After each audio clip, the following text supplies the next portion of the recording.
ఇది పనసకాయ బాగా పండింది, ఎందుకంటే ఓపెన్ అయిపోయింది కదా, ముళ్ళు కూడా ఓపెన్ అయినాయి అంటే బాగా పండినట్టు. సో దీన్ని మనం కట్ చేసుకోవాలి. కట్ చేసుకునే ముందు చేతులకి చక్కగా శుభ్రంగా ఆయిల్ అప్లై చేసుకోవాలి.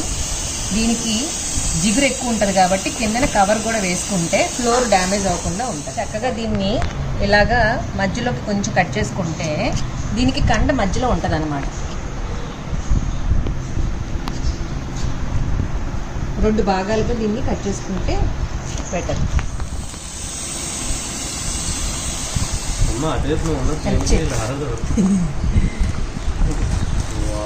ఓకే, సో ఇప్పుడు ఇది సెంటర్లో ఉన్న కండ.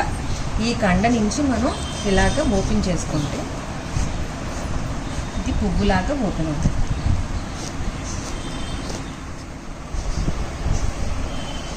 ఇలాగ తొనలు ఒక్కొక్కటి మనం తీసుకుంటే రెడీ.